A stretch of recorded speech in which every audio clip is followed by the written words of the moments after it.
हरे राम राम राम हरे हरे, हरे कृष्ण कृष्ण कृष्ण हरे हरे, हरे राम राम राम हरे हरे, हरे कृष्ण कृष्ण कृष्ण हरे हरे, हरे राम राम राम हरे हरे, हरे कृष्ण कृष्ण कृष्ण हरे हरे, हरे राम राम राम हरे हरे, हरे कृष्ण कृष्ण कृष्ण हरे हरे, हरे राम राम राम हरे हरे, हरे कृष्ण कृष्ण कृष्ण हरे हरे, हरे राम राम राम हरे हरे, हरे कृष्ण कृष्ण कृष्ण हरे हरे, हरे राम राम हरे हरे, हरे राम राम हरे हरे, हरे कृष्ण कृष्ण कृष्ण हरे हरे, हरे राम राम हरे हरे,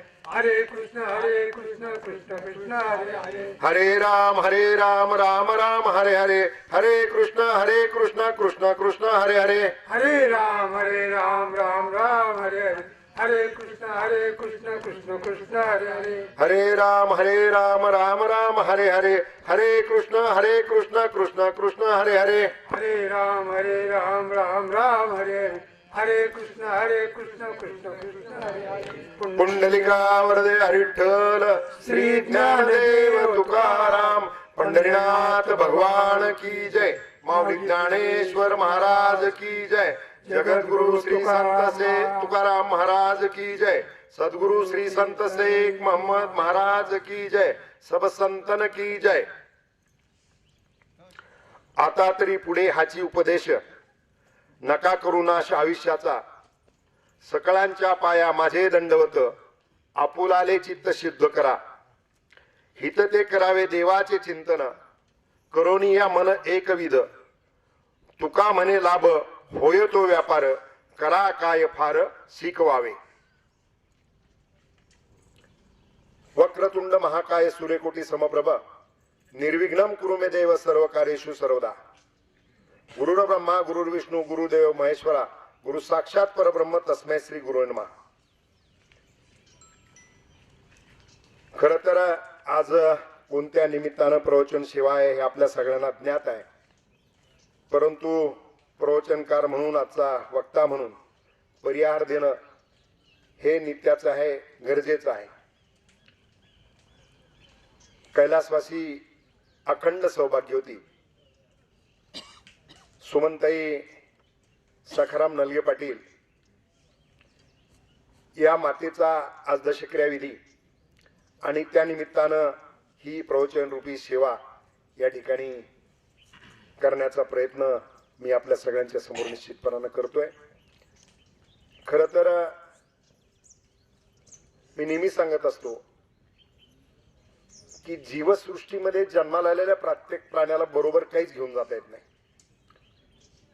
एकतर आहे ते इथंच ठेवून जावं लागतंय, नाहीतर जगद्गुरु तुकाराम महाराजांसारखं वाटून जावं लागतंय. आता वाटून फक्त तुकाराम महाराजच जाऊ शकत होते, परंतु स्त्रीच्या जीवनामध्ये एक ईश्वरानं स्त्रीला दिलेला एक खूप बहुमोल त्या ठिकाणी देणं आहे. एक मोठी देणगी स्त्रीला दिली की स्त्रीच्या जीवनामध्ये आपल्याला कोणालाही मनुष्य देहात आल्यानंतर जाताना काही घेऊन जाता येत नाही, मात्र स्त्रीला एक अलंकार बरोबर घेऊन जाता येतो.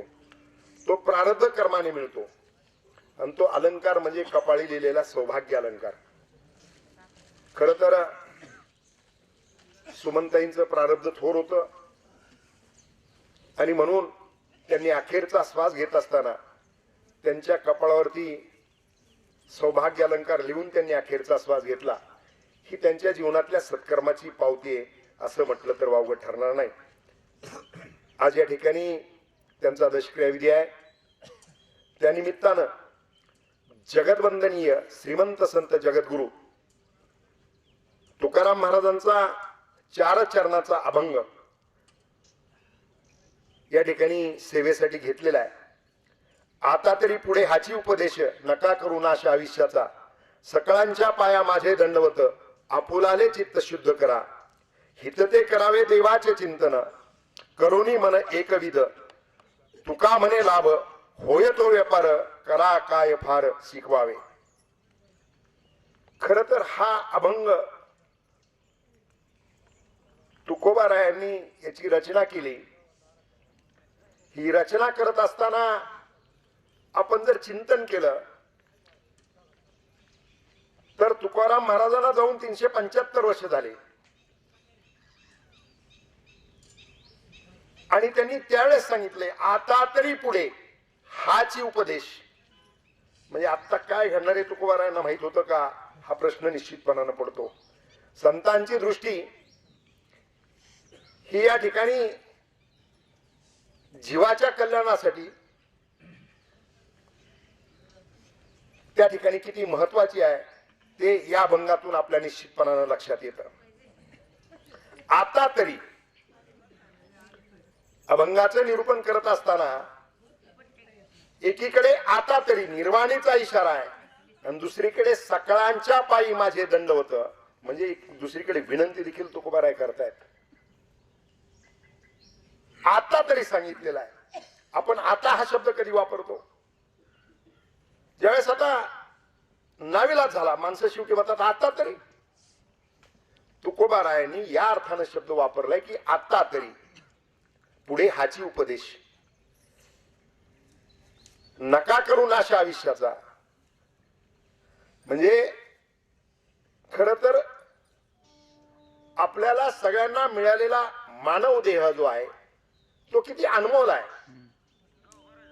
84 लक्ष योनी त्या ठिकाणी धर्म आणि शास्त्र आपल्याला सांगतं आणि 84 लक्ष योनीमध्ये सर्वश्रेष्ठ देह जर कोणता असेल तर मनुष्य देह आहे. कारण बाकीचे सगळे जे आहेत 84 लक्ष योनीमध्ये पशु आहेत पक्षी आहेत त्या ठिकाणी वृक्ष आहेत.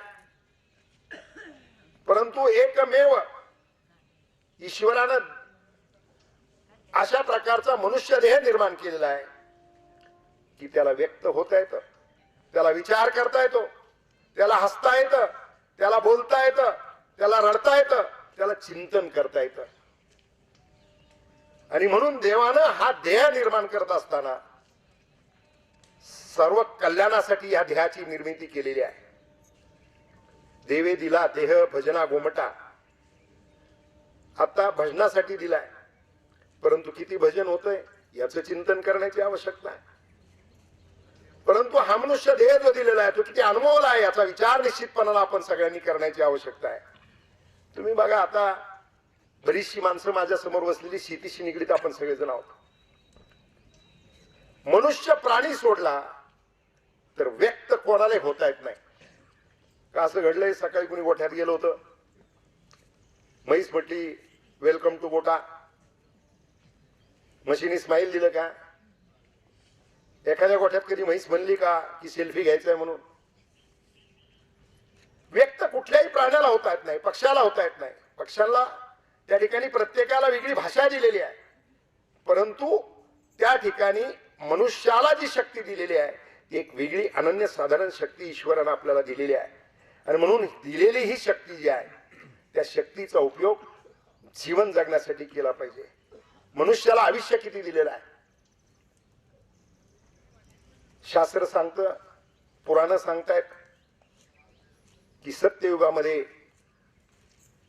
1,00,000 वर्षाचं आयुष्य माणसाला होतं आणि त्यावेळेस देवाची प्राप्ती करण्यासाठी ध्यानानं देवाची प्राप्ती सांगितलेली आहे.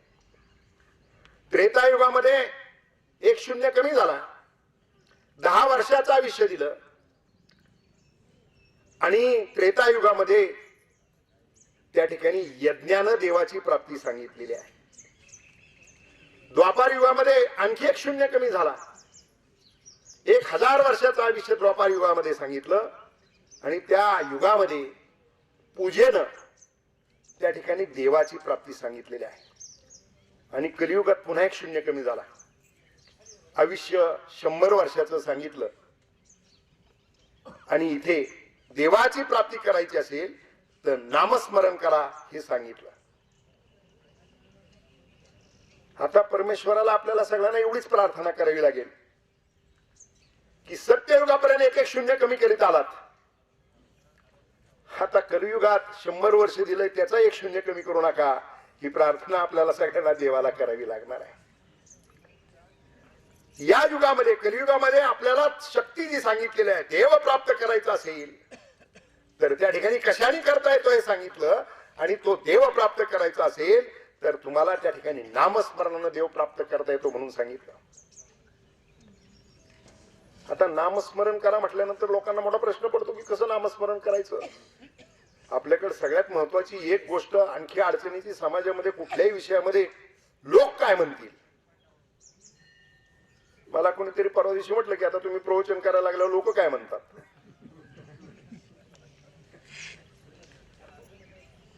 वकील साहेब इथे बसायला सुद्धा अधिकार लागतो. जीवनामध्ये कुठलीही गोष्ट जी आहे त्या कुठल्याही गोष्टीसाठी अधिकार लागतो. सचिन सर एकदा लहरी एक राजा होता, त्या बादशहानं सांगितलं की मला रामाला भेटायचंय, माझ्या दरबारात राम आले पाहिजे.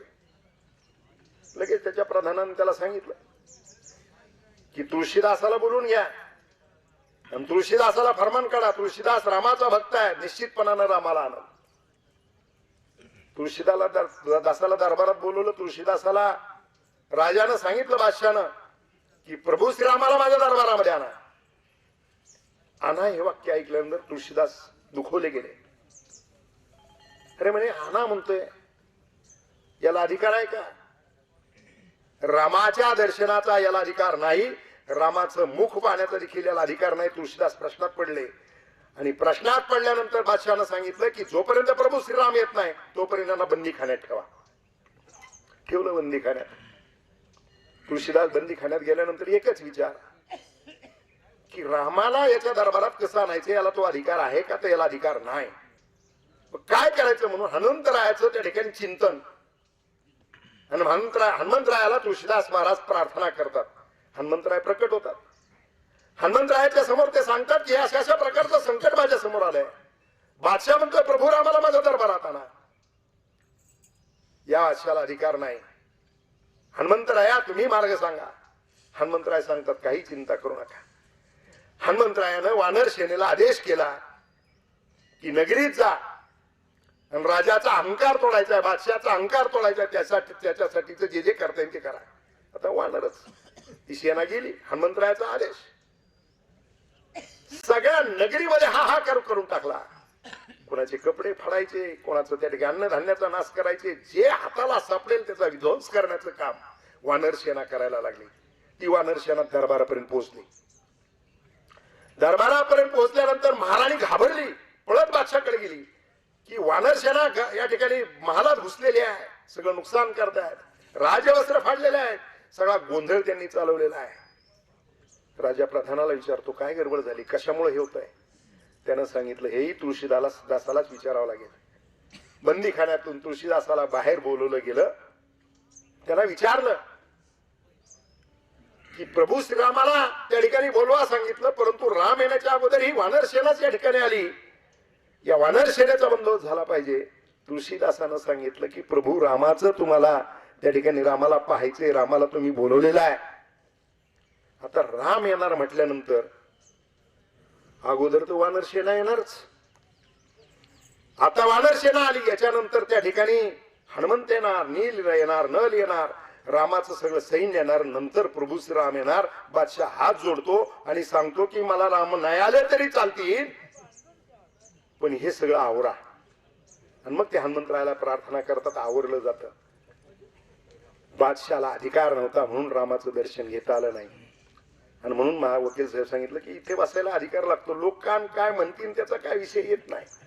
जीवनामध्ये त्या ठिकाणी आपण कशा पद्धतीने जीवन जगायचं हा सगळ्यात महत्वाचा भाग आहे. मनुष्याला आयुष्य जे मिळालेलं आहे, मनुष्याचं आयुष्य म्हणजे 3 पानाची डायरी आहे. पहिलं पान जन्म आहे, शेवटचं पान मृत्यू आहे आणि मधलं पान जीवन आहे.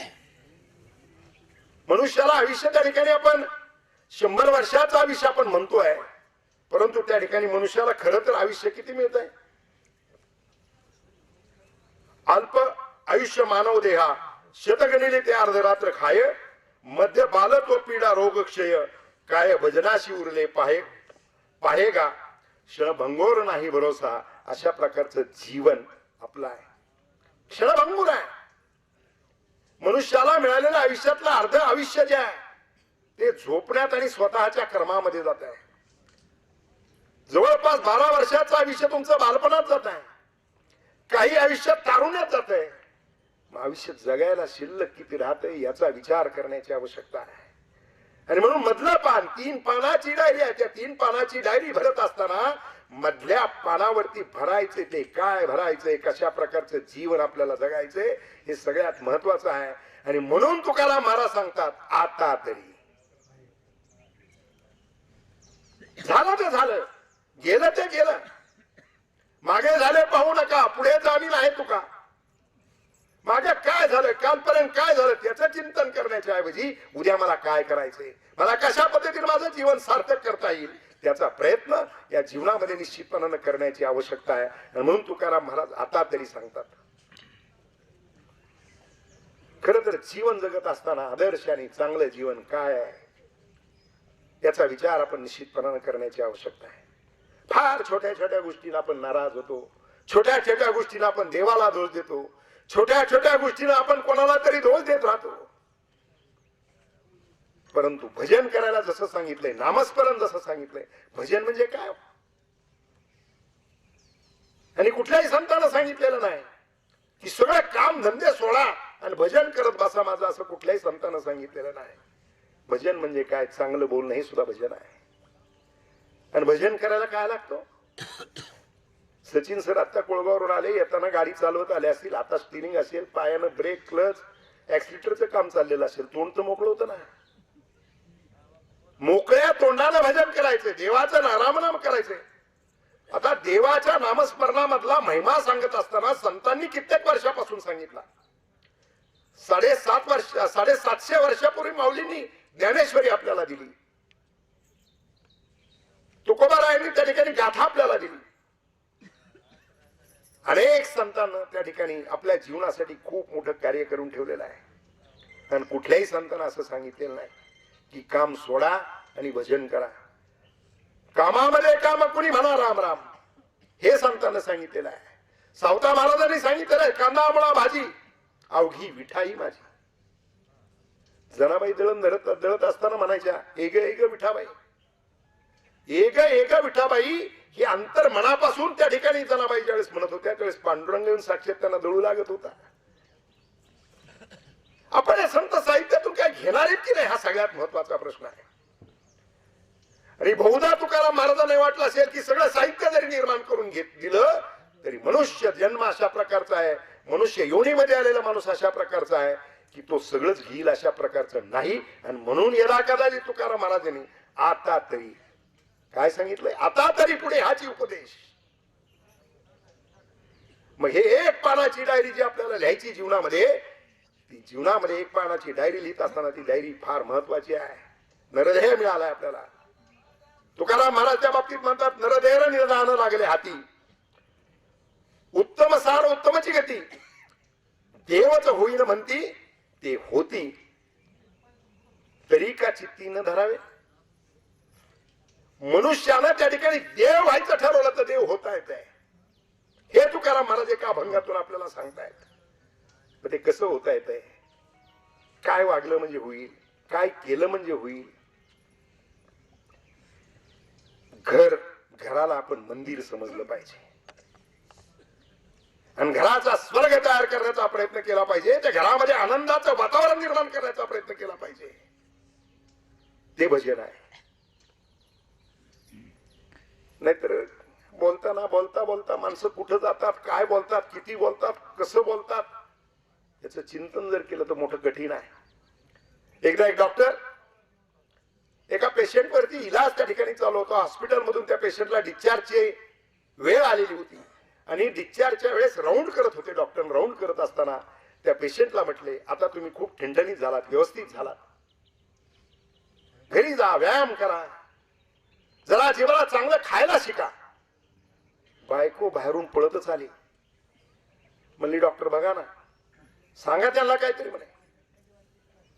डॉक्टर म्हणे यांना उठून फिरायला जा सांगितलं तर ते जात नाही, चांगलं खा म्हणून खा म्हणून सांगितलं तर ते खात नाही, वेळेवरती जेवायला घरी या म्हणून सांगितलं तर येत नाही, आणि मग असं डॉक्टरच्या मड्यावर घालायची वेळ येते.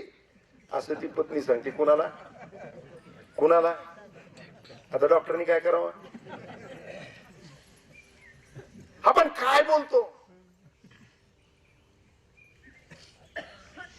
आपण कसं बोलतो याचं चिंतन करण्याची आवश्यकता आहे. एकदा एका सावकाराकडे एकानं पैशाची गरज होती म्हणून त्यांनी सांगितलं की मला एक 2,000 रुपयाची गरज आहे. सावकार तेवढी माझी गरज पुरवा, फार उपकार होतील, मी लवकरात लवकर तुमचे पैसे परत देईल. सावकार म्हटला 12 वाजता ये. त्याने सांगितलं मुलाला पाठवलं तर चालेल का, या वयात जरा धावपळ जास्त होत नाही, पाठवा म्हणे. धाकट्या मुलाला सांगतो जा सावकाराच्या घरी, सावकाराला सांगितलेलं आहे तू 2,000 रुपये लिहिल तेवढे घेऊन ये. हा मुलगा जातो. सावकार त्या ठिकाणी माडीवर जाऊन बसलेला असतो. हा माडीवर जातो. जाताना जिना छोटा असतो, ती पोरग बघत जात. वर जाताना तो सावकार, भरी त्याची तब्येत मोठी, ढेरी मोठी, तो सावकार खुर्चीत बसलेला. तो सावकाराला सांगतो मला वडिलांनी पाठवलंय. तो थांब, आणि तो खुदकन हसतो पोरगा सावकाराकडे पाहून. सावकाराला की शंका येते की काय हसलं बॉय, त्याला विचार का हसलाय. त्याने काय नाही, अरे सांग ना का हसला. म्हणे जिन्यातून आलो, जिना फार बारीक आहे, तुमची एवढी मोठी डिग्री, तुमचा एवढा मोठा ध्येय, तुम्ही मेले तर तुम्हाला बाहेर कसं काढायचं. तो सावकार खुर्चीतून उठतो, 2-3 फटके ठेवून देतो, त्याला एका खोलीत कोंडतो. धाकटं पोरग आहे ना म्हणून म्हातार परत दुसऱ्या पोराला पाठवित. दुसरं पोरग गेल्यानंतर तो म्हणतो की माझा भाऊ आला होता ना. ते म्हणतो आला होता. अरे काही संस्कार आहेत का नाही, काही शिकवलं का नाही, तुमचे आई बाप काय शिकवतात तुम्हाला, असं बोलत असतात का. म्हणला काय बोलला तो. तर तो हसला म्हणे, म्हणतो की तुम्ही मेला तुम्हाला बाहेर कसं काढायचं. तो म्हणे वेडा आहे तो, लहान आहे, त्याला अजून कळत नाही, कशाला त्याने याचा विचार करायचा. जिन्यातून बाहेर काढायचा विचार करायचा काय कारण आहे. तुम्ही मेलेच तर तुमचे हातपाय तोडता येतील, हातपाय तोडून काढता येईल. ते म्हणे यालाही दुसऱ्या खोलीत टाका, त्यालाही फटकवतात. तिसरा येतो. मात्र तिसऱ्याला पाठवला. तिसरा आल्यानंतर म्हणे माझे 2 भाऊ आले होते ना. हो म्हणे आले होते. अरे म्हणे ती तुझे भाऊ आहेत का. म्हणे हो. अरे त्यांना काय शिकवलं का नाही, आई वडिलांनी काय संस्कार केले का नाही, काय बोलतात त्यांना बोलायचं कळतं का नाही. हा म्हणतो काय झालं. तो धाकटा असं म्हटला की तुमची एवढी मोठी एवढं मोठं शरीर, तुम्ही मेल्यावर जिन्यातून बाहेर कसं काढायचं. दुसरा आला. दुसरा म्हणतो त्याला कळत नाही, हातपाय तोडून 3 तुकडे करून काढू. त्या दोघांनाही कळत नाही. सावकार जाऊ द्या, सोडून द्या, त्या दोघांनाही कळत नाही. आता तुम्ही मेलेच तर त्याचा एवढा विचार त्यांनी करायचं काय कारण, कसं काढायचं बाहेर याचा विचार करायचं काही कारणच नाही. तुमच्या मागे पुढं कुणीच नाही, माडीच पिटून देऊ मला.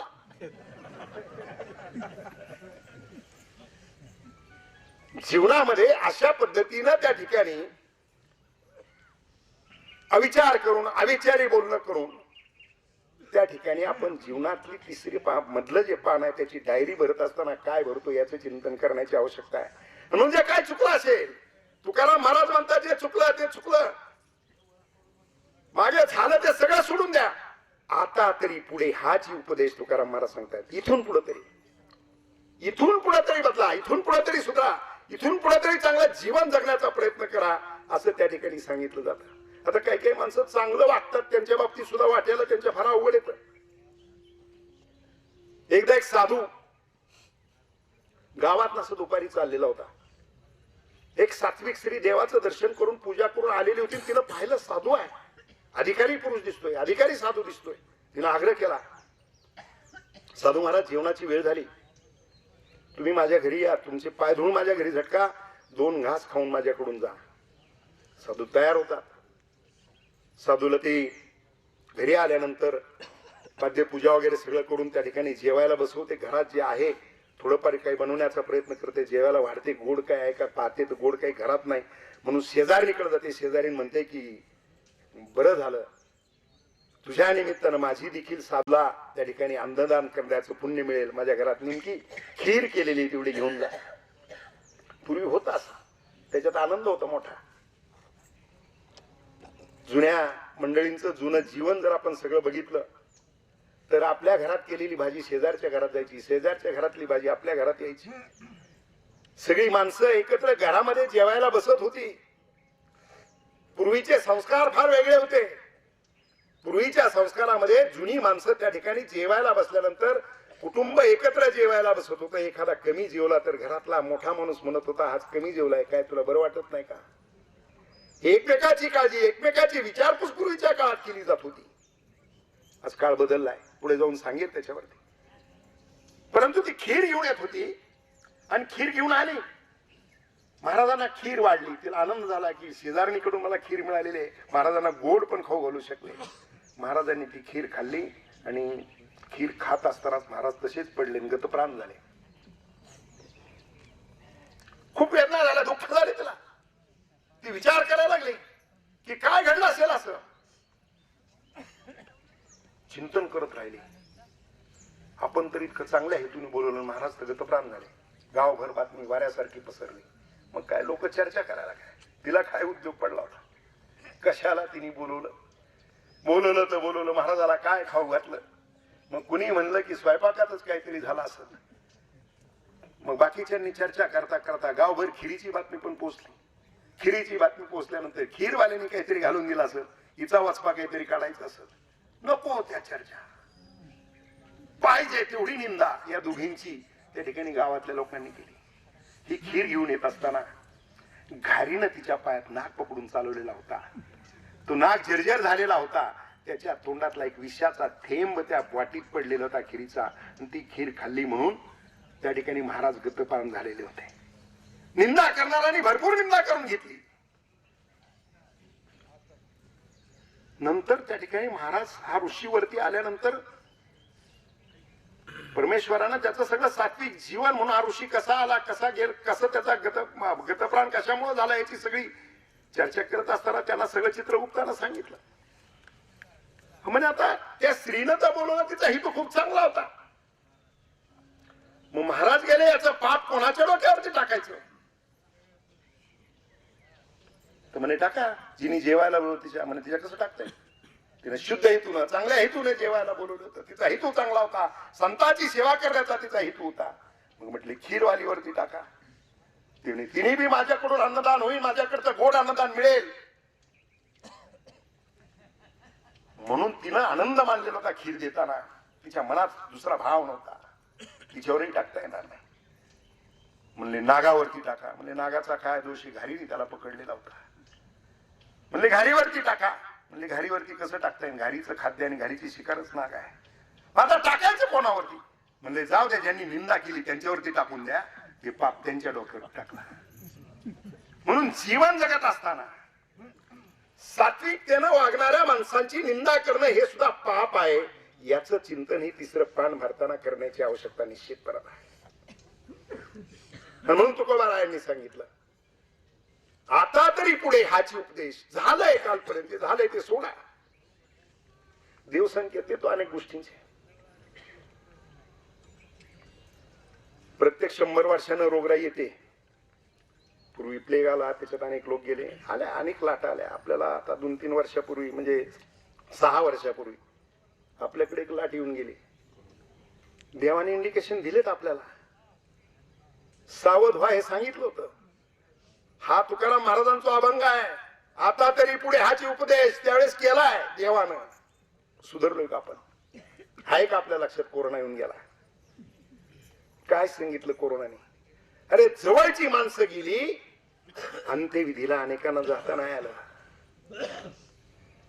कोरोना दाखवून दिला, क्षणभंगूर नाही भरोसा. परंतु आमच्यात बदल किती झाला हा चिंतनाचा भाग आहे. कोरोनाच्या कालखंडामध्ये खरं तर किती चांगल्या गोष्टी घडल्या. माणसं गेले हे दुःखदायक, वेदनादायक. जवळची माणसं गेले, प्रेमाची माणसं गेले. खूप आघात त्या ठिकाणी झाले. या देशामधले 43 लाख तरुण कोरोनामध्ये गेले. खूप मोठी हानी झाली. पण कोरोनाने एक संदेश पण आपल्याला दिला. लॉकडाऊन झालं, साध्या पद्धतीने लग्न झाले, फोन यायचे, अण्णा लग्न आज आहे, म्हणलं लक्ष्मणांना पण सांगायचो की आता कोरोना आहे, फिरता येत नाही, जाता येत नाही, तुम्ही येऊ नका, पण पोलीसची गाडी येणार नाहीची काळजी घ्या. आम्ही सांगायचो की माणसं मर्यादित बोलवा, काय बिघडण का नाही, मर्यादितच बोलायचं, पण लग्नच करायचं नाही असं सांगितलेलं आहे, त्याच्यामुळे आता आम्हाला करावं तर लागेल.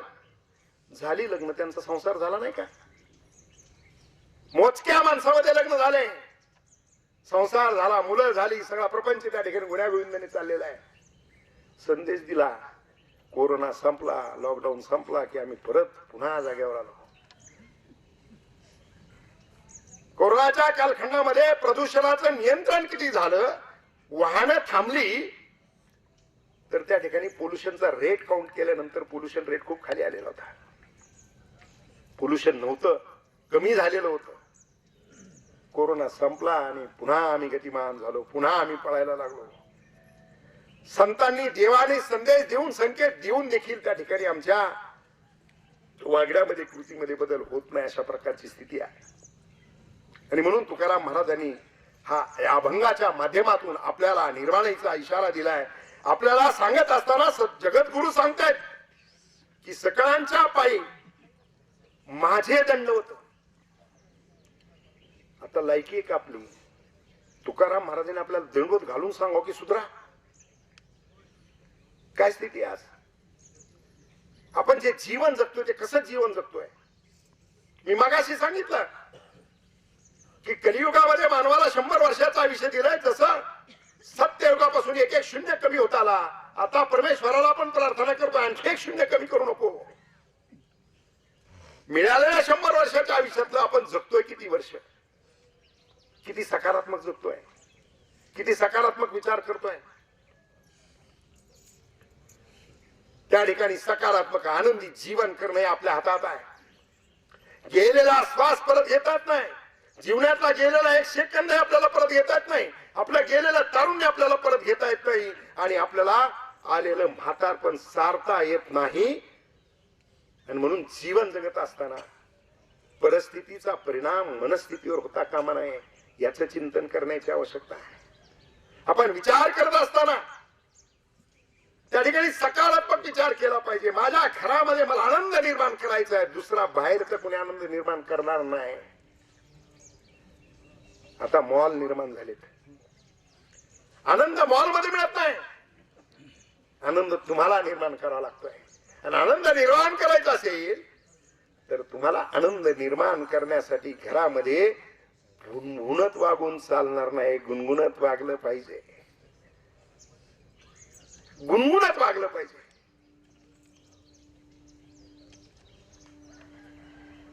या आई गेल्या, मी आबांना भेटायला आलेलो होतो, मुलं आम्ही सगळे एकत्र बसलेलो होतो. आबांना 2 धर्मपत्नी, या थोरल्या सुमनबाई, धाकट्या शोभाताई 11 वर्षापूर्वी वारल्या. पण दोघी एका घरात बहिणी बहिणी सारख्या वागत होत्या, आबांनी आणि मुलांनी सांगितलं. आणि बाकीच्या सगळ्या त्यांनी सांगितलं की एवढं आनंदी कुटुंब होतं की बहिणी बहिणी सारख्या दोघी आनंदानं वागत होत्या. आनंद निर्माण करणं हे आपल्या हातात आहे. नाहीतर मग आईचं जीवनातलं कर्तव्य तर खूप मोठं आहे, आईचं प्रेम तर फार वेगळं आहे. माय बाप केवळ काशी तेने न जावे तीर्थाशी, आई वडील ज्याच्या घरात येते तीर्थाला जायची आवश्यकता नाही. एवढं मोठं त्या ठिकाणी म्हणजे आत्मा म्हणजे ईश्वर. आई प्रेम कधीपासून करते, आई प्रेम किती करते. आईच्या प्रेमाला उपमा द्यायची झाली तर कशाची उपमा देता येईल याचा विचार केला तर उपमाच देता येत नाही, अशा प्रकारची परिस्थिती आहे. समुद्र खूप मोठा आहे, त्याला अंत नाही. आईच्या प्रेमाला जर समुद्राची उपमा द्यायला आपण गेलो तर आईचा स्वभाव तोच आहे. आई त्या ठिकाणी येणारं गंगेचं निर्मळ पाणी देखील समुद्र पोटात घेतो, आणि गटारीचं पाणी येणारं देखील समुद्र पोटात घेतो. आईचं तसंच आहे. सद्गुणी सात्विक चांगला मुलगा असेल त्याच्यावरही तेवढंच प्रेम करते, आणि एखादा मुलगा दुर्गुणी निघाला दुर्दैवानं तर त्याच्यावरती देखील तेवढंच प्रेम आई करत असते. परंतु समुद्राची उपमा आईला द्यायचा विचार जरी केला तरी देता येत नाही. साहेब, समुद्राच्या त्या ठिकाणी गंगेचं पाणी आल्यानंतर आणि गटारीचं पाणी आल्यानंतर समुद्राच्या पाण्याची चव खारी होते, मात्र आईच्या प्रेमाची गोडी जी आहे ती गोडी कधीच बदलत नाही. म्हणून आईच्या प्रेमाला समुद्राची देखील उपमा देता येत नाही, एवढं आईचं प्रेम आहे. वडिलाचंही मुलावर प्रेम असतं, पण वडील कठोर असतात. आईचं प्रेम जे आहे ती आई अत्यंत प्रेमळ भावनेनं त्या ठिकाणी प्रेम करते. आणि आई प्रेम कधी करते, त्या ठिकाणी आपण मुलगा झाल्यानंतर वडील मुलावरती प्रेम करायला सुरुवात करतो, पण आई जन्माची चाहूल लागल्यानंतर मुलगा आहे का मुलगी आहे याच्या अगोदर चाहूल लागल्यापासून प्रेम करायला सुरुवात करते, ती आई असते. आई त्या मुलासाठी त्या ठिकाणी त्याला त्रास होऊ नये म्हणून खाण्यापिण्याचे पथ्य पाळायला सुरुवात करते. जोपर्यंत दूध पिता असतात तोपर्यंत आईच्या खाण्यावरती बंधन असतात. त्या लेकराला काही होणे ते प्रेमापुटी आई सगळं हे करत असते, ती आई असते. आणि अशा प्रकारची आई, आईचा आज दशक्रिया आहे. परंतु आईनं त्या ठिकाणी असं आमची अनेक महाराज लोक बोलत असताना आपण सहजपणानं स्त्रियांवरती टीका करून मोकळतात. यांना ह्या अशा त्या तशा. पण स्त्रीच्या जीवनातल्या त्यागाचा विचार केला तर केवढा मोठा त्याग स्त्रीच्या जीवनामध्ये आहे. जन्म झाला, जुना काळ होता. आता मुली झाल्यावर आनंद होतो, पूर्वी मुली झाल्यानंतर आनंद होत नव्हता. कार्टी झाली म्हणायची, पराये धने म्हणायचे. लाडकोड करायचा झाला तर मुलाचा जास्ती व्हायचा, मुलीचा लाड कमी व्हायचा. तिची उपेक्षा. खर तर स्त्री एक बहुमोल रत्न आहे, ज्यांचा सगळ्यांचा इतिहास जगद्गुरु तुकाराम महाराजांचा त्या ठिकाणी ग्रंथ घेऊन आपण गाथा घेऊन त्याच्यावरती या ठिकाणी मी प्रवचन करतोय. जगद्गुरु तुकाराम महाराज असतील, माऊली असतील, छत्रपती शिवराय असतील, छत्रपती संभाजी महाराज असतील, आणि इथे बसलेला प्रत्येक जण असेल, प्रत्येकाचा जन्म आईच्या पोटातून झालेला आहे. एक महान रत्न आहे की त्या आईनं त्या ठिकाणी या सृष्टीला जन्म दिलेला आहे. ती जननी आहे. आणि ती प्रेम करत असताना ती प्रेम खूप निस्वार्थी भावनेनं प्रेम करत असती. लेकुराचे हित वाहे माऊलीचे चित्त, ऐशी कळवळ्याची जाती करी लाभाविन प्रीती. अशा प्रकारचं प्रेम कुठल्याही लाभाची अपेक्षा न करता आई तिच्या लेकरावरती प्रेम करत असते. पण आता महाराज लोक वगैरे किंवा बाकीचे लोक जे बोलतात त्याचं कारण काही आहेत ना तसे. हे मधलं पान भारतानं आपल्याकडून गडबड होते. मुलावर खूप प्रेम केलेलं असतं. मुलाचं लग्न होतं आणि लग्न झाल्यानंतर मुलगा बायकोच्या ऐकण्यात गेला की गडबड होते. आता निसर्गक्रमे लग्न झालं, त्याच्यानंतर काही परिवर्तन होत असतात. थोडं समजून घ्यायचं असतं. दुर्दैवानं ते समजून नाही घेतलं की मग काय होतं ते पुढचं.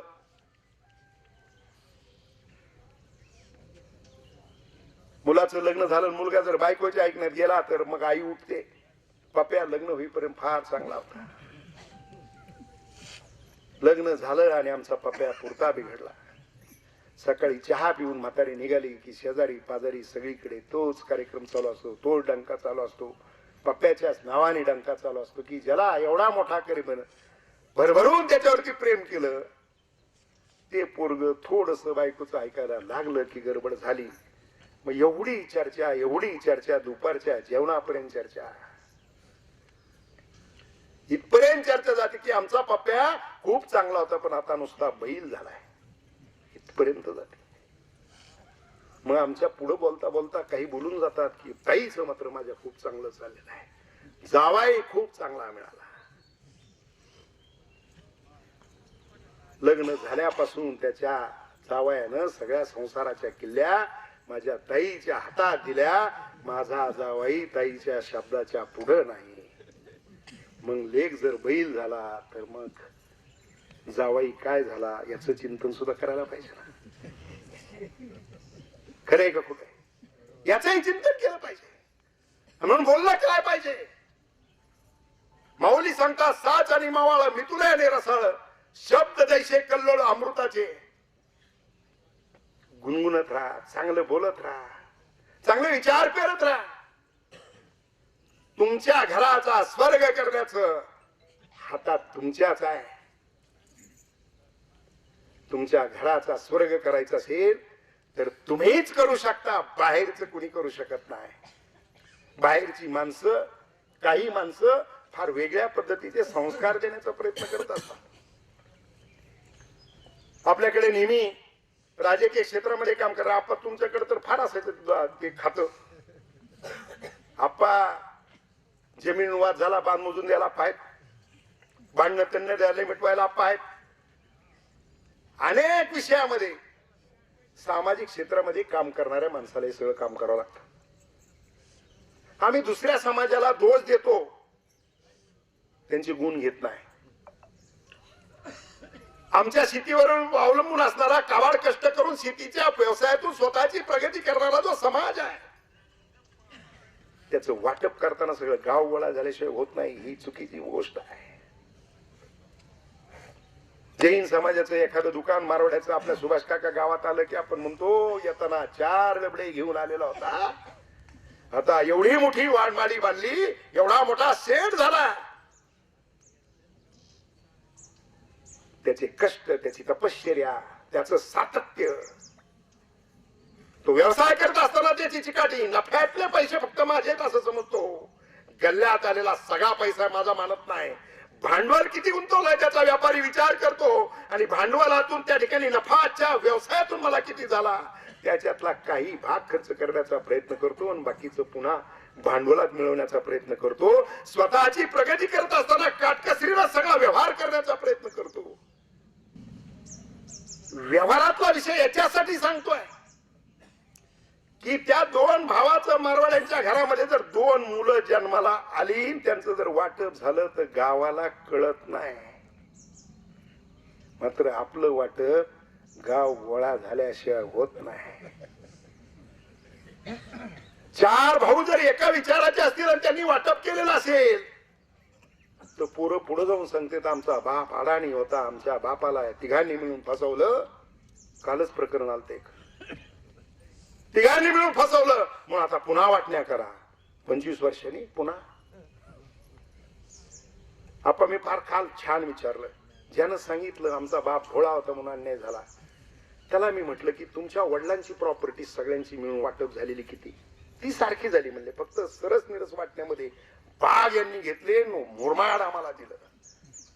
म्हणलं आता मला सांगा की वडिलांच्या संपत्तीनंतर, वडिलोपार्जित इस्टेटी नंतर तुम्ही कोणी कोणी किती किती जमिनी घेतल्या? ज्यांनी सांगितलं की आम्हाला मुरमाड दिलेलं होतं त्यांनी सांगितलं आम्ही 2 भावांनी 12 एकर घेतल्या. बाकीच्यांना विचारलं तुम्ही किती घेतल्या? 6 एकराच्या पुढे कुणीच गेला नाही. मिळून अर्थ नावाचा पुरुषार्थ करण्यात तुम्ही दोघं कमी पडलेला नाहीत. वडील अडाणी होते म्हणून आमच्या चुलत्यांनी फसवले, भोकत किती दिवस बसणार आहे? पुरुषार्थ मिळवला, संपवा भांडण, थांबवा सगळा विषय, आनंदाने जीवन जगण्याचा प्रयत्न करा. हे डायरीतलं मधलं पान आहे. तुम्हाला आनंदाने जीवन जगता आलं पाहिजे, आनंद शोधता आला पाहिजे. काल काय झालंय ते विसरलं पाहिजे. उद्या काय चांगलं निर्माण करता येईल त्याचा प्रयत्न केला पाहिजे. तुमची वाणी रसाळ असली पाहिजे, तुमचं बोलणं रसाळ असलं पाहिजे. साधू संतांनी हे सांगितलेलं आहे. किती आयुष्य मिळालं माऊलींना, किती आयुष्य मिळालं तुकोबारायांना, किती आयुष्य मिळालं छत्रपती शिवरायांना. त्यांचं नाव आज या ठिकाणी आहे. त्यांचाही जन्म आपल्यासारखाच होता, मात्र त्यांनी त्यांच्या जीवनाचं सोनं करण्याचा प्रयत्न केला. आदर्श जीवन त्या ठिकाणी घडवून या देशासाठी जीवन जगण्याचा त्यांनी प्रयत्न केला.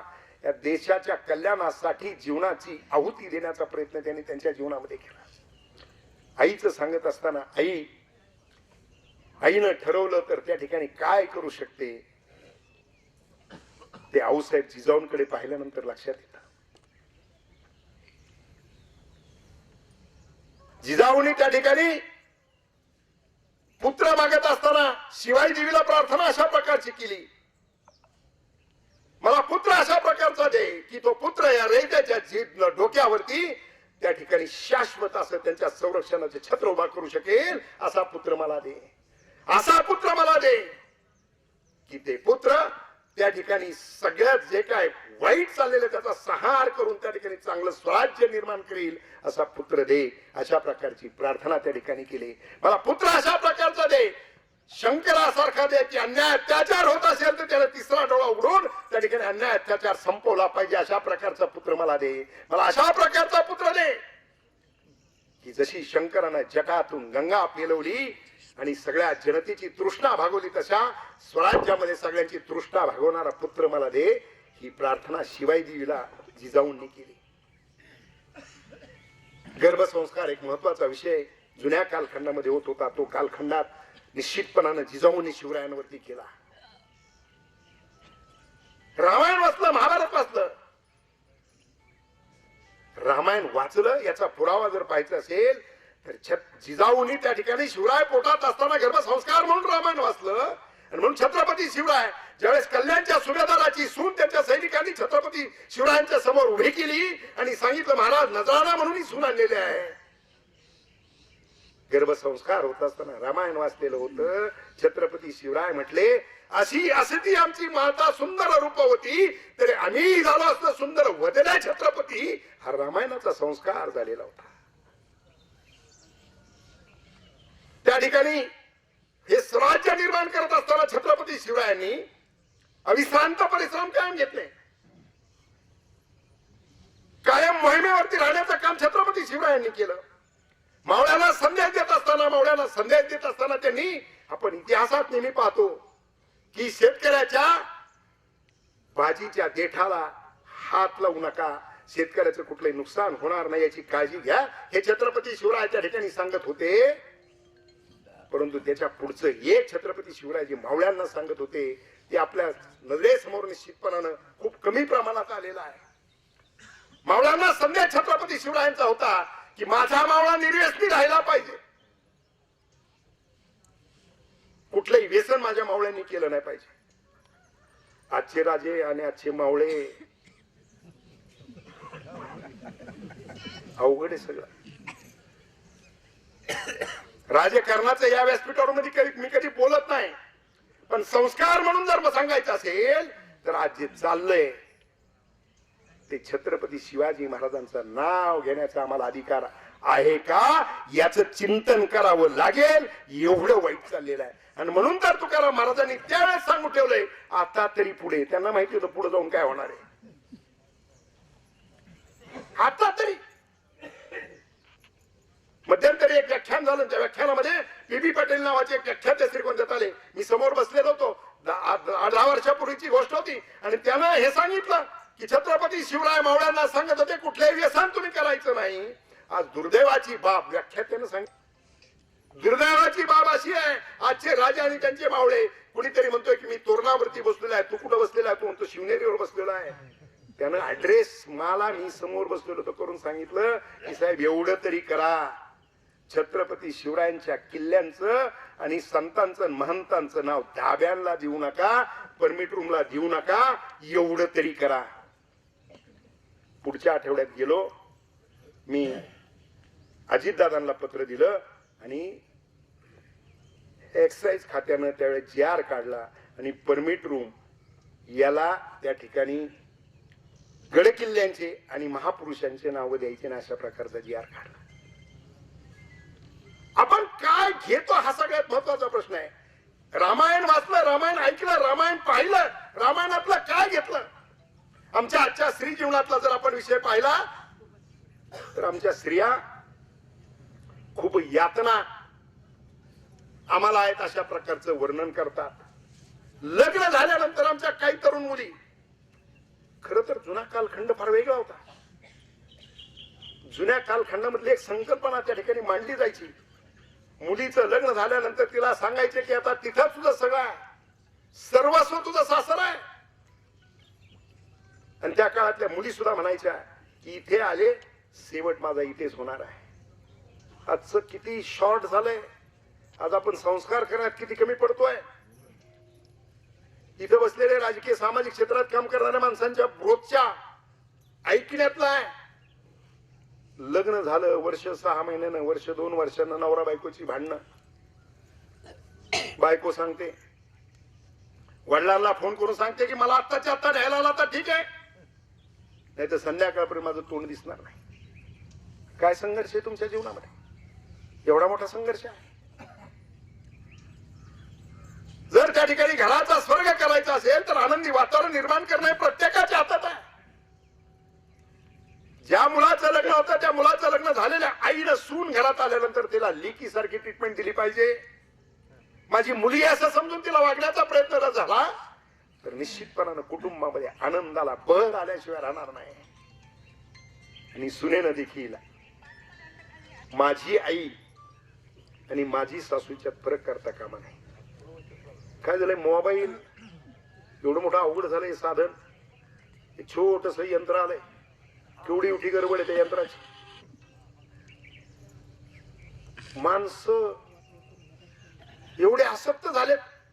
जुन्या काळात साधनं नव्हती पण समाधान होता, आनंद होता. जुन्या लोकांना 100 वर्षाचे आयुष्य मिळाले. काय होतो, सकाळी उठल्यानंतर दात घासायचा म्हटलं तरी चुलीतला तो राखेचा ढेपसा घ्यायची माणसं, गाईच्या शेणाच्या गवऱ्या असायच्या, ती दात घासायचे. त्यांचे दात लवकर पडले का आपले लवकर पडले चिंतन करा. दाताचे डॉक्टर त्यावेळेस किती होते ना आता किती आहेत बघा. सुविधा आल्या, साधनं आले, अनेक गोष्टी आपल्यासाठी आल्या, परंतु त्या वरदान ठरल्यात का शाप ठरल्यात त्याचा विचार करण्याची आवश्यकता आहे. पूर्वी माणसं तासोन तास त्या ठिकाणी नांगराच्या पाठीमागे चालत होते, पाठीत उठत होते, नांगरटी करत होते. नांगरटीच्या माध्यमातून त्या ठिकाणी खूप मोठा व्यायाम त्यांचा होत होता. सकाळी उठले, सकाळी नांगरट आटोपली की आटोपल्यानंतर लगेच बैल चारायचे. घरातून गरम भाकरी जायच्या. गरम म्हणजे त्या कुठला तरी डबा असतो तसल्या डब्यात नव्हत्या जात, फडक्यात जात होत्या. पण गरम भाकरी कशाच्या होत्या? पहाटे आमची त्यावेळेची आई उठत होती, जात्यावर दळण दळत होती, एका विठाबाई म्हणून अभंग म्हणत होती. लहान झोपलेल्या मुलांच्या अंगावर कानावरती ते गाणे पडत होते, अभंग ऐकायला जात होते, चांगल्या प्रकारची गीतं जात होते, त्याचा संस्कार त्यांच्यावरती होत होता. गरम पिठाच्या भाकरी घेऊन त्या ठिकाणी माणसं जात होते. 100 वर्ष माणसं जगली. परवा दिवशी एका ठिकाणी मी गेलो, आमच्या शिक्षण संस्थेतला एक शिक्षक आहे, त्याचे वडील गुडघे गेलेले होते. फक्त 16व्याचा कार्यक्रम होता, प्रसाद घेतला, त्यांच्याकडे गेलो. ते ना पाया नका पडू, पाया नका पडू. म्हणलं तुमचं वय किती आहे?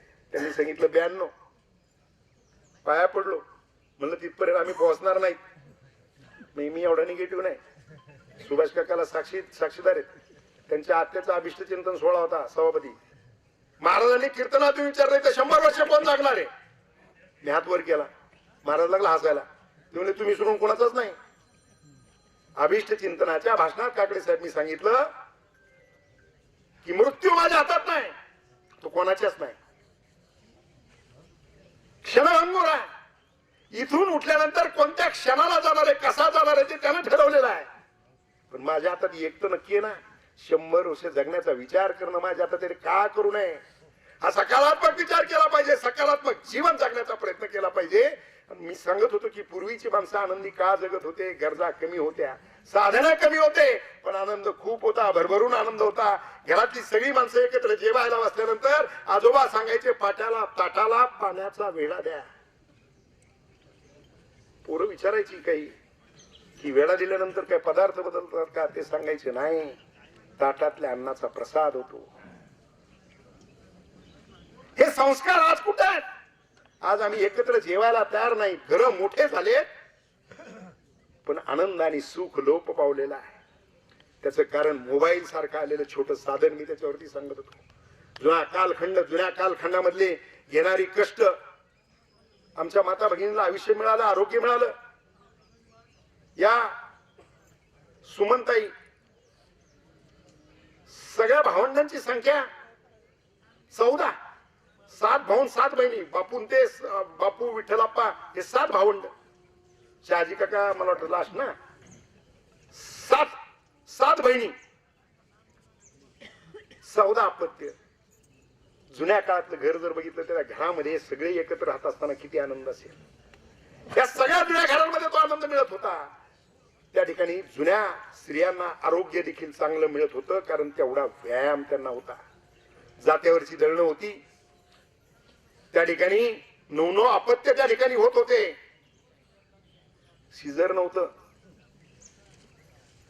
आता डॉक्टर शिजरची व्यवस्था चाहूल लागल्यापासून करतो, कारण त्याला 9 महिन्यांनी शिजर करायचं असतंय। एवढी काळजी घेतात डॉक्टर, आता हालचाल करू नका। आमच्या आजी 105 वर्षाहून वारल्या साहेब। कुणी गावातला माणूस आला की बोटे साहेब आमच्या आजी विचारायचे, अरे तुझ्या मुलीचं लग्न झालं होतं, तुझ्या मुलाचं लग्न झालं होतं, काय बाळ वगैरे काही झालं का? त्यांनी सांगितलं झालं की आजी विचारायच्या, बाळांपण कसं झालं, आवाज लगेच बदलायचा त्यांचा। ते म्हणले ना हॉस्पिटलमध्ये कामं नाहीत, धंदे नाहीत, हालचाल नाही, पोट कापित चिडायचं। जुन्या कालखंडामध्ये जो शरीराला आवश्यक असणारा होता तो सगळा व्यायाम मिळत होता। आज आम्ही ते सगळं संपलेलं आहे, साधनं आले, आरोग्यही संपलं, आनंदही संपला, आणि मोबाईल नावाचं साधन तर एवढं कठीण आलंय।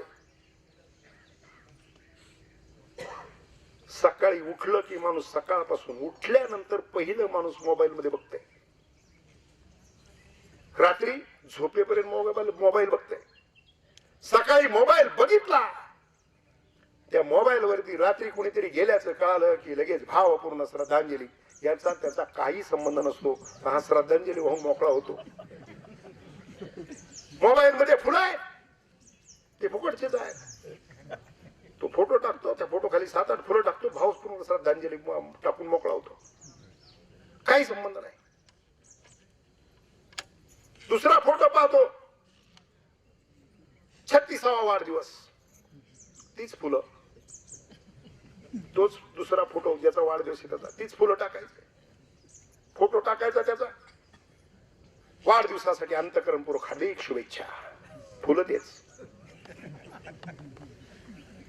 रात्री झोपेपर्यंत उपक्रम चालू राहतो मोबाईल मध्ये। मोबाईल साधन तसं चांगलं आहे, मोबाईल हा माहितीचा सागर आहे, माहितीचा साठा आहे, पण तुम्ही काय पाहताय महत्वाचं आहे। दोन्ही गोष्टी आहेत त्याच्यात, जेवढं चांगलं आहे तेवढंच वाईट आहे, परंतु आपण पाहतोय काय, हा सगळ्यात महत्वाचा भाग आहे। आपण जर चांगलं पाहिलं तर मोबाईल हे खूप मोठं चांगलं साधन आहे। त्याच्यामध्ये तुम्हाला ग्रंथ संपदा नावाचा ऍप डाउनलोड केला तर सगळ्या संतांचं साहित्य त्याच्यामध्ये आहे। तुम्ही छत्रपती शिवराय टाका, जन्मापासून सगळा इतिहास छत्रपती शिवरायांचा आहे। तुम्ही संभाजी महाराज टाका, संभाजी महाराजांचा सगळा इतिहास त्या मोबाईल मध्ये आहे। पण आम्ही ते पाहतोय का? पोरं ते पाहतेत का? आपण पोरांकडे पाहतोय का? आपण पोरांना बोलू शकतोय का? बोलू शकत नाही, त्याचं कारण आपणच मोबाईलचे इतके अधीन झालो की पोरांना काय सांगणार। संस्कारित कुटुंब घडवायचे असतील, संस्कारित पिढ्या घडवायच्या असतील, तुकाराम महाराज जे सांगतात की आता तरी पुढे हाच उपदेश, पुढे हा उपदेश आहे। तुम्हाला जर संस्कारित पिढ्या घडवायच्या असतील, तुम्हाला संस्कारित कुटुंब घडवायचं असेल, तुम्हाला तुमचं कुटुंब आनंदी करायचं असेल, तुमच्या घरात तुम्हाला आनंद नांदवायचा असेल, तर या साधनातल्या कोणत्या चांगल्या गोष्टी त्या स्वीकाराव्या लागतील। घरामध्ये संवाद झाला पाहिजे, तो संवाद संपलेला आहे। एक व्याख्यान मी ऐकत होतो, व्याख्यानात सहज ऐकलं, टीव्हीवरच्या मालिका 3 स्क्रीनने फार वाट लावलेली, एक टीव्हीचा स्क्रीन, दुसरा मोबाईलचा स्क्रीन, आणि मुलांच्या दृष्टिकोनातून संगणकाचा स्क्रीन। किती टक्के मुलं संगणकाचा वापर योग्य करतायत, त्यांच्या दृष्टीने संगणक योग्य आहे, किती टक्के चुकीचा वापर करतायत, त्यांच्या दृष्टीने अयोग्य आहे। सहज मी गाडीत आता चालताना थोडस व्याख्यान वगैरे ऐकतो, एक व्याख्यान ऐकत होतं, त्या व्याख्यात्याने सांगितलं, फार चांगल्या मालिका असतात सध्या, त्या मालिकेतून जे घर आनंदी असेल ते घर बिघडल कसं याचे सूचना मालिकेतून सध्या चालू आहेत। अशीच एक मालिका एका घरातली भगिनी एकाग्र होऊन पाहत होती। तुकाराम महाराजांनी इथे एकाग्र व्हायला सांगितलेलं आहे, पण ती एकाग्र होऊन टीव्हीवरची मालिका बघत होती। फ्लॅट सिस्टीम, एक जण मोबाईल वरती पाहतच फेसबुकवर खेळत खेळत आला, त्यांनी आपल्या घराचं बेल दाबायचं, शेजारच्याच घराचं बेल दाबलं। आतून दार उघड्या आवाज आला, कारण मालिकेत एकाग्र असल्यामुळे ते दार उघड्या सुद्धा उठायचं नव्हतं. हे ना आपलं दार ढकलला जाऊन बसला घर शेजाऱ्याचं. हा मोबाईल वरती खेळतोय, ती टीव्ही बघते. खरा मालक आला, तो बी मोबाईल वरती खेळत आला. सांग त्यांनी दारवाडी ढकलून बघितला, स्वारी स्वारी म्हणला, मी चुकून दुसऱ्या घरात आलो. त्याच्याच घराला स्वारी स्वारी म्हणतोय.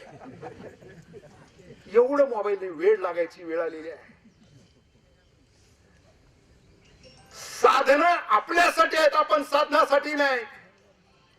साधनाच्या किती आसक्त आपण झालो आणि किती चुकीच्या पद्धतीने साधनाचा वापर होतो याचं चिंतन करण्याची आवश्यकता आहे. आणि म्हणून मी सांगितलं, जीवन 3 पानाची डायरी आहे. पहिलं पान आहे जन्म, शेवटचं पान मृत्यू, आणि मधलं पान आहे जीवन. ते जीवन, त्याची डायरी कशी आपण भरायची, हा सगळ्यात महत्वाचा, जीवनाच्या दृष्टिकोनातून अत्यंत महत्वाचा विषय आहे. आयुष्य जे आहे, आयुष्य जगत असताना माग काहीतरी ठेवून जायचंय आपल्याला. आणि माग काय राहते, तर माग नाव राहते. आणि माग नाव ठेवायचं असेल तर त्या ठिकाणी त्याच्यासाठीच तुमचं कर्म महत्वाचं आहे. आणि मग कर्म करत असताना अनेक आदर्श आपल्या नजरेसमोर आहेत. त्या आदर्शाप्रमाणे जर आपण जीवन जगण्याचा प्रयत्न केला, संत वाङ्मयाच्या पद्धतीने आपण जीवन जगण्याचा प्रयत्न केला, तर आपण निश्चितपणाने आपलं जीवन आदर्श करू शकतो. आणि डायरीचं मधलं पान आहे ते चांगल्या पद्धतीने भरू शकतो. मनुष्य देह अनमोल देह आहे. किती अनमोल आहे. खरं तर नरदेहाची किंमत आपल्याला किती कळाली. नश्वर असणारं जे धन आहे त्याची किंमत आपल्याला कळाली. तेच गोळा करण्यासाठी मधलं पान ज्या डायरीचं आपल्याला भरायचंय, ते भरत असताना आदर्श जीवनाचं पान जर आपल्याला भरायचं असेल तर ते कशा पद्धतीने भरू शकतो, त्याच्यासाठी आपल्याला अनेक गोष्टींचा विचार करावा लागेल. शेवटची मी 5 मिनिटं आपले सगळ्यांचे घेणार आहे. खरं तर किती आव्हान आहेत आपल्या समोर आज. आध्यात्मिक भाषेतून सांगितलेलं आहे तुम्हाला, काही दृष्टांत देण्याचा प्रयत्न मी माझ्या पद्धतीने केलेला आहे. पण आजच्या जीवनातलं सगळ्यात महत्वाचं आव्हान आपल्या नजरेसमोर काय, याचं चिंतन करण्याची आवश्यकता आहे. आदर्श कुटुंब व्यवस्था, आदर्श समाज घडवण्याचं काम जर करायचं असेल तर आता छत्रपती शिवाजी महाराज, जगद्गुरु संत तुकाराम महाराज, ज्ञानेश्वर माऊली यांची उदाहरणं तर आपण त्या ठिकाणी इतिहास तर घरामध्ये त्या ठिकाणी त्याचं वाचन किंवा त्याचं सांगण्याचा प्रयत्न. पूर्वीच्या काळात गोष्टी सांगत होते आमच्या आजी, आम्हाला आया सांगत होते आम्हाला गोष्टी. या गोष्टीतून हेच सगळं सांगत होते. रामायण सांगत होते, महाभारत सांगत होते, शिवरायांच्या कथा सांगत होते. आणि त्याच्यामुळे पिढ्या घडत होत्या, आदर्श पिढ्या घडत होत्या. शिवरायांना घडवण्याचा प्रयत्न जिजाऊंनी केला, शिवराय घडले. आज सगळ्यात महत्वाची आव्हानं तुमच्या सगळ्यांच्या समोर कोणती आहेत, तर सगळ्यात महत्वाचं आव्हान जे आहे, आपली खरी संपत्ती जी आहे, ती खरी संपत्ती आपली संतती आहे. ती संतती योग्य मार्गावरती आहे का याचा विचार करण्याची आवश्यकता आहे. आणि ती योग्य मार्गावर आहे का तपासायचं असेल तर पहिल्यांदा आपल्या हातातला मोबाईलचा स्क्रीन टाइम आपण कमी केला पाहिजे. मोबाईल वापरायचा टाइम आपण कमी केला पाहिजे. तो आपण कमी केला तर आपल्याला मुलांना सांगण्याचा अधिकार राहतो. घरं मोठी झाली, प्रत्येकाला वेगवेगळी खोली झाली, आणि म्हणून तो त्याच्या खोलीत काय करतोय आपल्याला तपास लागत नाही. कारण आपण आपल्या खोलीत आपण मोबाईल मध्ये व्यस्त आहे, तो त्याच्या खोलीमध्ये मोबाईल मध्ये व्यस्त आहे. आणि काहीतरी दुर्घटना घडते आणि मग तेवढ्यापुरतच आम्हाला बी स्मशान वैराग्य. मी खरं तर सुरुवातीला असा विचार केला होता की आप्पा प्रवचन करत असताना सप्त्याच्या कार्यक्रमात वगैरे आपण करूयात, परंतु मला एकानं सल्ला दिला की प्रवचन लोक एकाग्र होऊन कुठं ऐकत असतील तर ती जागा स्मशान वैराग्य इथं आहे.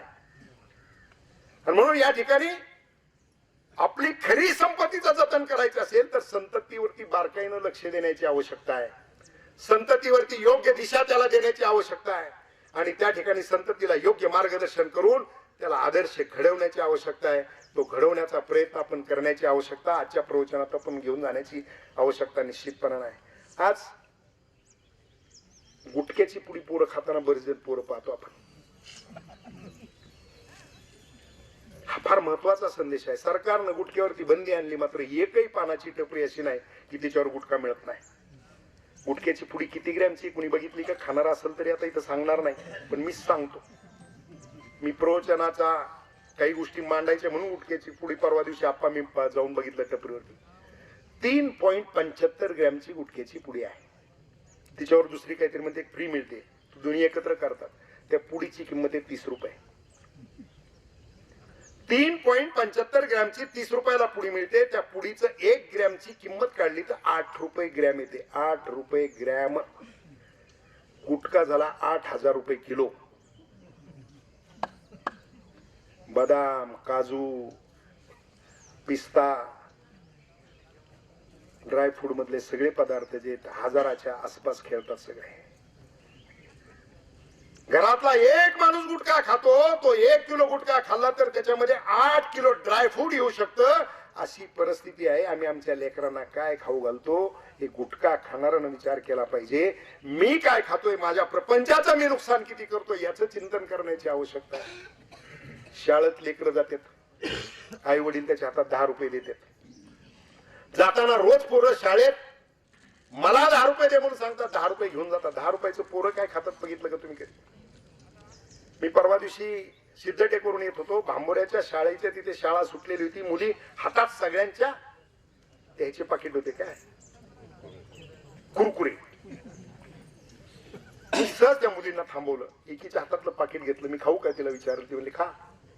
मी त्याच्यावर वजन बघितलं, 48 ग्रॅम होतं काकडे साहेब. आणि किंमत बघितली 10 रुपये होती. हिशोब केला 208 रुपये किलो कुरकुरे. शेंगदाण्याची किंमत, शेंगदाणा कसा किलो आहे 130 रुपये. फुटाणे कसे किलो आहेत 100च्या आसपास आहेत. गुळ कसा किलो आहे 100च्या आसपास आहे. लेकरांना त्या ठिकाणी कुरकुऱ्यासाठी 10 रुपये देण्यापेक्षा एक मुठभर शेंगदाणे द्या, त्याच्याबरोबर गुळ द्या, फुटाणे द्या, त्यांचं आरोग्य घडणार आहे. कुरकुऱ्यामध्ये अशा तेलात ते तळलेले आहेत की तुम्हाला सांगतो आता लहान लेकरांना कॅन्सरचं प्रमाण सापडतंय. तुम्ही शोध केला तर कुरकुरे खाल्ले त्याच्यातून ही देणगी मिळालेली आहे. याचं चिंतन करण्याची आवश्यकता आहे.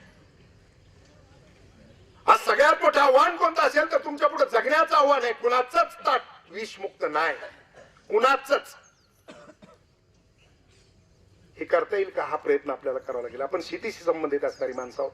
विषमुक्त ताट करायचं असेल तर आमचा शेतकरीच करू शकतो. त्याच्यात ती ताकद आहे. स्वतःच्या कुटुंबासाठी 4 वाफे भाजीपाला जर घरचा केला, त्या ठिकाणी त्याच्यावरती सेंद्रिय खतं वापरले, सेंद्रिय औषधं वापरले तर कॅन्सरचं प्रमाण कमी होईल, आजाराचं प्रमाण कमी होईल. त्याच्यासाठी 4 वाफे करा.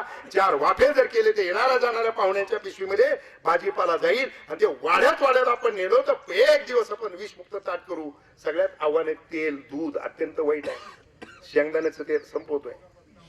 शेंगदाण्याचं तेल 150 रुपयाच्या आसपास किलो आहे. 1 किलो शेंगदाण्यामध्ये 200 ग्रॅम तेल निघतंय. 5 किलो शेंगदाणे 1 किलो तेलाला लागतात.